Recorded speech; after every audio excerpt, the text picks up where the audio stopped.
Muito bem, voltando agora para a Copa do Brasil, o Vasco já está no Paraná para pegar o Operário. Jogo amanhã, 4 da tarde, hein? Com Felipe Maestro como técnico interino. Deixa eu conversar com a Duda Dal Ponte. É isso, por enquanto o Vasco não tem um técnico ainda oficial, né, Duda Dal Ponte? É isso, Escobar. Muito boa tarde para você, para todo mundo que acompanha o Globo Esporte. O Vasco treinou hoje pela manhã em Curitiba, no frio de Curitiba, sob o comando do técnico interino Felipe Maestro, que já esteve nessa posição no final do Brasileirão do ano passado, nas últimas 3 rodadas, quando conquistou 2 vitórias e 1 empate. E teve um jogador que foi bem importante nessa sequência, Alex Teixeira. Ele marcou 1 gol e foi titular em 2 jogos. Hoje não vive uma boa fase, mas vai reencontrar um lugar super especial, porque na Série B de 2022, o Alex Teixeira marcou 2 gols na vitória de virada do Vasco em cima do Operário em Ponta Grossa. Uma partida importante para o acesso à Série A naquele ano. Para amanhã, o Vasco tem retornos de peso, né? Um deles é o Tietê, que depois de 4 partidas fora está retornando, e também o Lucas Piton, que foi poupado contra o Cruzeiro. Enquanto isso, a diretoria está de olho no técnico Fernando Diniz e as negociações continuam, Escobar. Isso aí, Vasco precisa ter um treinador efetivado. Valeu, Duda Dal Ponte. Já... Fala aí, fanático vascaíno, fanática vascaína. Que alegria encontrar você aqui no nosso café, logo cedo, para bater papo sobre a nossa paixão. Chega deixando o seu like.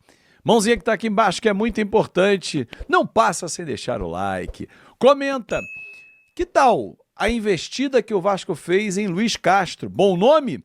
Vamos debater e eu vou trazer detalhes exclusivos sobre esta negociação. Se inscreve no nosso canal, dá aquela moral, a sua casa é o fanático vascaíno. Olha só, galera, preste atenção, hein? Tem jogo amanhã. Sim, 1º de maio, 4 da tarde, a estreia do Vasco na Copa do Brasil na 3ª fase. Jogo de ida. Vamos encarar a equipe do Operário, com o Felipe de treinador, ele que interinamente assume o time, não deve fazer modificações drásticas, até porque o tempo foi pequeno, mas alguns incrementos. Tietê, por exemplo, viajou com a delegação, muito legal a volta do Tietê, jogador que faz falta, uma peça importante no elenco, seja ele como um jogador titular ou um reserva imediato, daqueles 5 que sempre entram nas partidas. Então, uma boa o Tietê ter voltado à equipe do Vasco da Gama e ser relacionado, o que também significa que ele conseguiu resolver o problema familiar que tanto o agoniava e ele não conseguia trabalhar com calma, né? Então, bom retorno ao Tietê. Paê e Maurício Lemos seguem de fora, ainda entregues à parte da recuperação do pós, né? Sai da fisioterapia para ir para o campo, aquela transição, os dois ainda estão fazendo um trabalho e não estão à disposição do Felipe. Contra o Palmeiras, acho muito cedo, provavelmente para a viagem, né? Que o Vasco depois pega uma viagem longa, Puerto Cabello, Venezuela, Vitória em Salvador, tem também a volta, aí depois pega o Lanús na Argentina, enfim. Mas aí, dentro dessa viagem, muita gente pergunta assim, Azevedo, e aí? O Vasco vai anunciar o treinador quando? Ele já dirige contra o Palmeiras? Vai ser o Fernando Diniz? Bom, eu quero trazer informações exclusivas para vocês sobre Luiz Castro. Depois eu vou falar sobre isso. Hoje o Vasco vai divulgar o balanço da SAF e do clube. Vou explicar daqui a pouco. Vamos falar de Luiz Castro logo, para não perder tempo. Luiz Castro foi procurado pelo Vasco da Gama. O Vasco foi entender em que momento está da carreira o Luiz Castro, que deixou a Arábia, foi demitido, mas recebe do clube árabe. Se ele acertar um contrato com qualquer clube de qualquer parte do mundo, há interrupção do pagamento do contrato que está em vigência. É como se ele estivesse trabalhando. Os caras não quiseram mais ele lá. Falaram assim, beleza, vai para casa, a gente paga em casa. Aí se eu acertar um novo contrato, esquece, aí a gente para de pagar. Por isso, até junho, o Luiz Castro não pode e não quer assinar com nenhum clube porque não vai abrir mão de receber a grana que é pesadíssima. Bom, diante disso, o Vasco já olhou e falou assim, caramba, só em junho? Mas ok, qual é a pedida? Tá sentado, torcedor? 3 milhões de reais só para ele. É muito dinheiro. Para o mercado brasileiro, eu não conheço nenhum técnico que receba isso. Aliás, jogadores, talvez 2, 3 no máximo. Então, é uma pedida de quem não quer trabalhar no futebol brasileiro e não mira o futebol sul-americano, que tem todo o direito, Luiz Castro. Um treinador de renome, com espaço na Europa, mas é um salário que para o mercado sul-americano não encaixa, nem no Brasil. Ah, mas o fulano... Eu não vejo nenhum, que eu saiba, treinador ganhando 3 milhões de reais. Bom, vira a página, não dá para ser o Luiz Castro, mas demonstra a visão que o Vasco tem do profissional que vai assumir o time.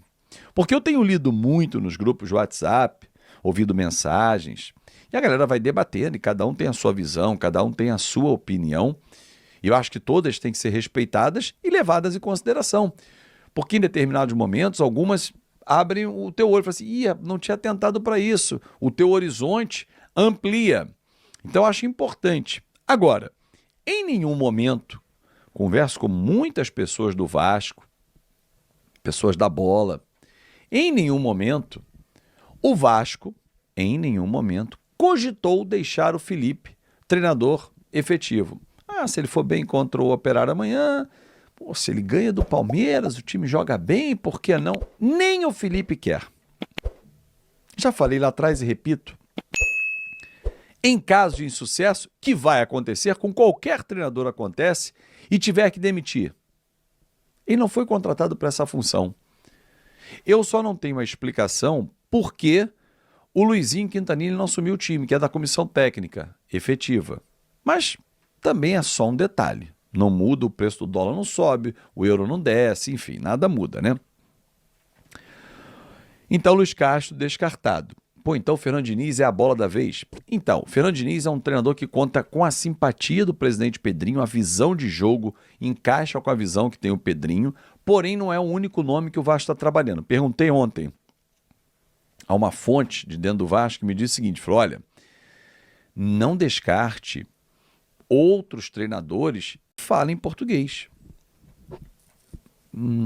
Achei interessante, hein? Será que o Vasco vai trazer um treinador português que vai dar conta do recado, como o Arthur Jorge fez no Botafogo, o Luiz Castro no Botafogo, o Jorge Jesus no Flamengo, o Abel Ferreira no Palmeiras, perdão.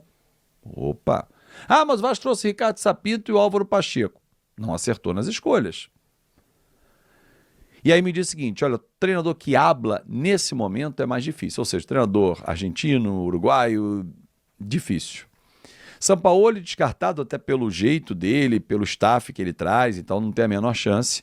Mas a qualquer momento a fumaça branca vai sair da chaminé. E aí pode ser até que para o jogo do Palmeiras já tenhamos um novo comandante. Bom, hoje, dia 30 de abril, você já deixou o like? Sim, Azevedo. Tava aqui, tá despertando, então deixa o like, não esquece. Comenta e compartilha, manda pra geral e se inscreve no seu canal. Amanhã tem jogo, hein? Antes de mais nada, a diretoria do Vasco está em busca de um substituto para Fábio Carille e o principal nome neste momento é Fernando Diniz. Aliás, as negociações com o ex-treinador do Cruzeiro já foram iniciadas e somente alguns detalhes finais separam as partes do acordo definitivo.